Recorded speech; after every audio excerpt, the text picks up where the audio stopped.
Chinagona here, and I'm here with Mario Caballero. Caballero. Hey, we got it. Caballero. It took a second to get it out. Comedian Mario Caballero, who is his. By the way, these adjectives that the comedians say, they pick them themselves. I'm not putting this on him. Okay, so he says Chicano, educated but still an idiot. Mario Caballero. Why am I wanting to say Caballero? I don't even know why. I don't even know a Caballero. Yay! Yay. Welcome. Thank you for having me, Chicano. Nice, pleasure to be here. It's nice to see you, and yeah, thanks for having me. Yeah, you and I were on a show together. Oh my gosh, I don't remember where it was. It was this cute little bar. I want to say Baldwin Park. No, not Baldwin Park. I think it may be Uh, Boyle Heights. Boyle Huts. Yeah, yeah, yeah. I was like, I Yeah. know it starts with a B. Yeah, yeah, right by the train station. That was hmm such a cute place, and I can't remember the name. Now I'm gonna have to look it up. Really cute place, and Mario was super funny, and so I invited him to be on Soy Saucy. And I love interviewing the comedians that I work with because I think when you know their stories, that's what makes them interesting to go see later. Because then you kind of like put two and two together, you know. hmm So you are from Stockton, California, I am. and Yes. I don't know anything about Stockton, but it seems like that's like a big part of your identity. What tell me about Stockton. So yeah, Stockton is a very interesting spot on the map. It's for those that don't know, it's in the Central Valley of California, kind of near Sacramento, I guess would be the biggest city. But some So people are like, it's "Where the like heck?" east of San Francisco and south Mhm. of Sacramento, just to Right. give So some people people are like, "Where's Sacramento?" I don't even know where Sacramento is. So yeah, Sacramento is basically, northeast of San Francisco. right. So we're about like just east of the Bay Area, about an hour and a half drive, I would say, from the Bay Area. Growing up, usually traffic is crazy. You know, it depends on the time and whatnot. But yeah. Agricultural So area, right? very much agricultural, yes. A lot of the food and crops that were grown for the whole country and a lot of exports are grown in the Central Valley, California. So, Mhm. me being a son of immigrants, that's the original impetus of my family and why they went there because they were, Mm.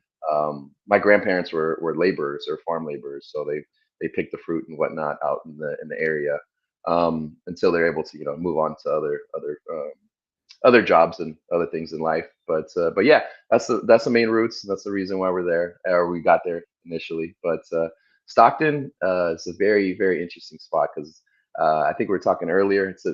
When I grew up there, it was at one point the most diverse city in all of America. So I got to grow up with like a little bit of like everybody. So Uh-huh. it's something that I kind of did it. I kind of you take for granted a little bit, and Right. then you meet other people and you figure out where their background's from, and you're like, oh, mine was pretty unique actually. So I take it as a blessing that I was able to know so many different people from so many different walks of life. People who had literally, I had a friend whose could trace his lineage all the way back to the Mayflower. Oh, Yeah, wow.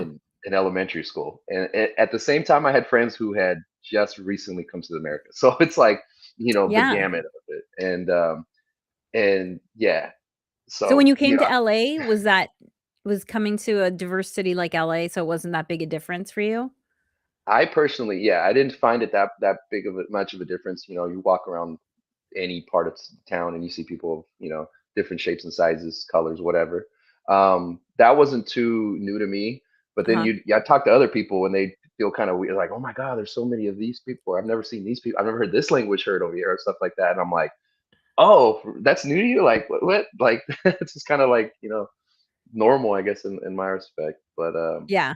But yeah, it's just something you just don't really know until you kind of get outside of it. Yeah. But yeah, like I had friends that were Pakistani, Indian, Nigerian, even Filipino, Japanese, Chinese, like a couple Sikh friends. Like it just runs the gamut, really. Yeah.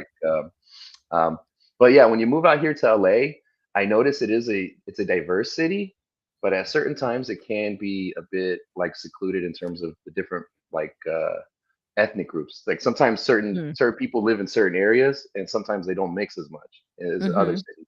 I would notice, but yeah. the diversity, that was always something I'm like, cool. You want to have pho today, and then we're gonna have like burritos tomorrow. That's perfect with me, right? Like I'll have ramen the next day, whatever. Right? Right. Yeah, you definitely get spoiled like that with the food, I know for sure.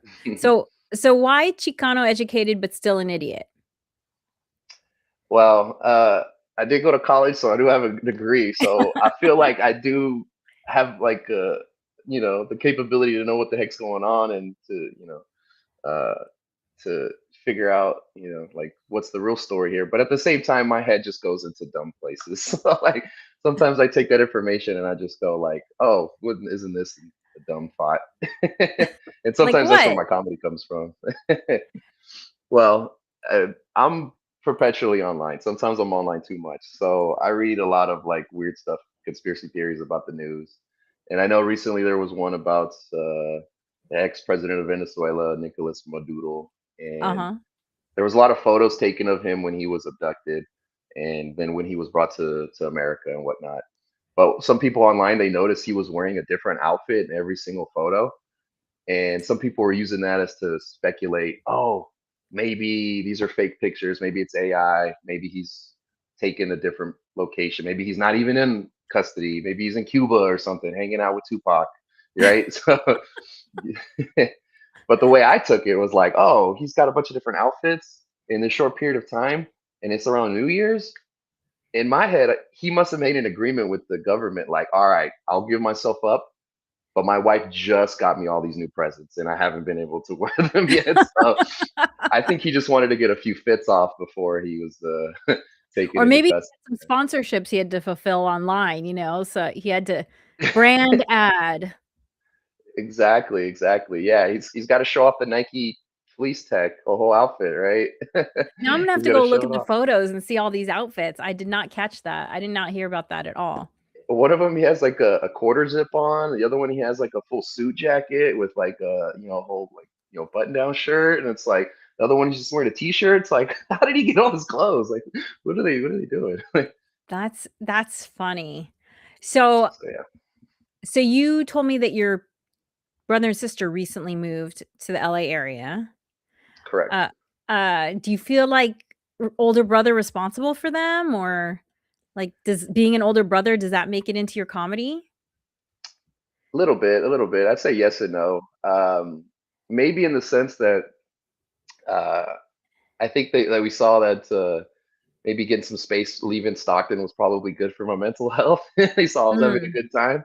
But they've both had their own career paths. Like they both are very much independent on their own. And my sister, she helps and does like physical therapy work. So she was a kinesiology major, and my little brother, he's actually getting into becoming a chiropractor. So Oh. Oh, they're that both was in wellness. yeah, yeah. So they're both in that wellness kind of realm of things. So my brother, he went to Cal State Fullerton. He just finished a program in the Bay Area, and now he's moving back to go basically work with the same people that he interned with, the same chiropractor facility. That's actually near Fullerton. So yeah, if anybody has back issues, I know a person. I know a few people. I've had a few people ask me already. So he's working on it. Yeah. That's cool. I mean, you always need wellness people in your life, right? So, I mean, you're on the younger side, so maybe you're not feeling it yet, but in like 10 years, you're gonna be really happy that you have those connections. It's already helped me like just the last few years. He's given me a few adjustments, and I've met and I've gotten treatment from the people that are at the facility that he's worked with too. And Nice.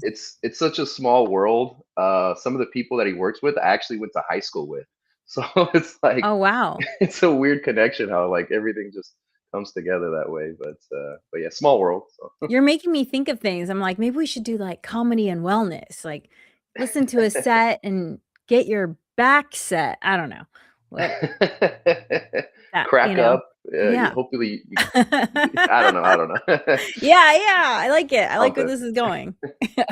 They already have S crack them up already, but we could do something else. yeah, that's funny. So what got you into comedy? I mean, I've always had a love for comedy and stand up in particular since I was like a kid and a teenager too. Did Um, someone introduce you to it, or what happened? yeah, in terms of that, some of it was introduced to me, some of it I discovered on my own, kind of the, the early days of YouTube and the internet, Oh my gosh, MySpace or what have that's you. how young you are, the early days of YouTube. That's I hilarious. remember when it started. I was taking those embed codes and putting them into my MySpace page so that Oh my god, that's so so when you went funny. onto my page, it took like 10 minutes to load, but once it loaded, you had a bunch of entertainment. So, but See, yeah, I like, couldn't look, find it that way. If like, I would have found George Carlin on records, okay? right. No one had those records in my house, so Yeah. that's Yeah, hilarious. I would see clips on like the TV or the news, and it'd be like, "Oh, I like that guy. Let me see if he has any other material." And then you find, prior records or Right. different recordings they have, sometimes late night talk show appearances. So yeah, If a you have lot of an that. interest, it's so much easier to go deep into it nowadays. Yes, definitely. Yes. A lot, yeah. The world's at your fingertips with the internet nowadays. It's Yeah, all right there. So it's almost like there's too much where you get like yeah. lost in the weeds a bit. But yeah, definitely had a lot of love for that. Had a lot of friends who would just watch the Chappelle show and we'd quote all the lines in class. So there was a lot of that. Constantly yelling at each other in between periods, like just quotes from the show, and who could remember it better. We'd act it all out and stuff. But Oh, yeah, that's yeah, interesting. as I got older, though, I kind of put that to the side. When I went to college, the reason I went to college is I was a communication studies major, but my emphasis was going to be in sports broadcasting. Mm, So I thought that was going to be my career path at first. So did that for about 5 years during college, and then kind of just went about my way. Just went worked corporate jobs, and I felt like there was something missing, like that performance aspect. I always mhm, enjoyed it, and I felt like I was comfortable public speaking. Just so happened to be that I was, at one of the jobs I was working at, I had a coworker who was doing stand up every once in a while. I was doing some open mics. We would joke around and laugh a bit at work or on our breaks. But he after a few months he convinced me to go out and do an open mic, which was in May of 2018 was the first time I tried to tell jokes on stage. So took a few months, but eventually the bug hit me, and then pretty much beginning of 2019, I hit the ground running and was like, you know what, this is something I enjoy. This is something that I could sense myself having a passion for, and I can, like the work doesn't seem like work itself. right, you So enjoy the whole process. right, exactly, and so yeah, so it's been pretty fulfilling. And like I'm a big fan of comics, so I listen to like a lot of podcasts or interviews and whatnot prior to starting out. Mhm, mhm. And there was a few who were just like, you just gotta do it, you just gotta try.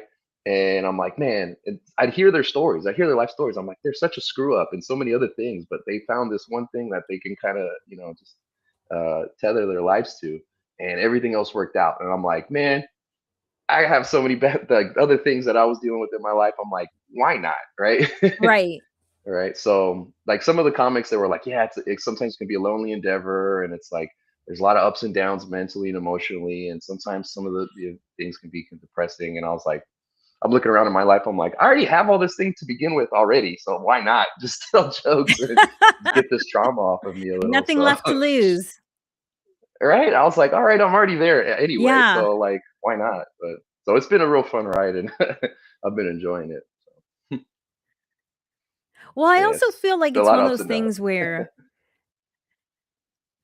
I also feel like it's one of those things, stand-up comedy, that no one does. You don't do it as a fallback because it's so hard, and, Mhm. you might it might take you a while to make money, right? So it's one of those things where you're just like, you keep thinking about it and you keep saying no, and you keep thinking about it, you keep saying no, and then finally you're like, "Okay, I can't. I'm tired of thinking about it. Like, I just wanna do it," you know? So, I feel Mhm. like that's really common where people are like, "I'm gonna try everything besides stand up because all those things seem a lot easier than stand up." Yeah, I've seen that just kind of been in the scene for a few years now. You see people kind of come and go a little bit, and it's like no problem to them. If you want to try it, go for it by all means. But you'll see that it'll be like the typical pipeline is like people move to LA, they try to get into acting, or they they try to get into roles. They struggle with that, or they tell them to Yeah. work on themselves like in front of the camera. So then they try to do stand Yeah. up.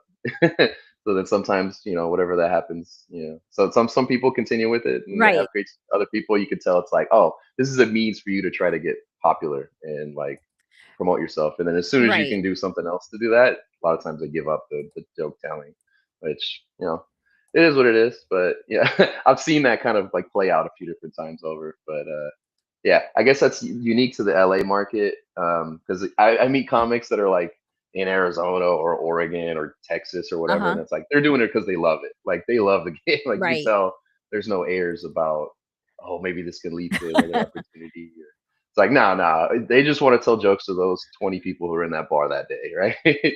So, Yeah, yeah, that makes sense that it's more the LA market. So, what part do you like better, the writing or the performing? ooh, it's a good question. Personally, I always love the performing. Like, there's times if you give me a mic and I don't have anything ready to say, I'll figure it out. like, like, it might not be good, but I'll figure out something to say. but uh, but yeah, the writing it's more of the tedious work that's necessary to get going. Um, yeah, for me, writing is not physically actually writing. I have like my notes all on my phone. So anytime a certain thought Interesting, or really? something, yeah, anytime something comes up to my head of like, all right, oh, okay, I heard something on the news or I heard a song on the radio and I have a dumb thought.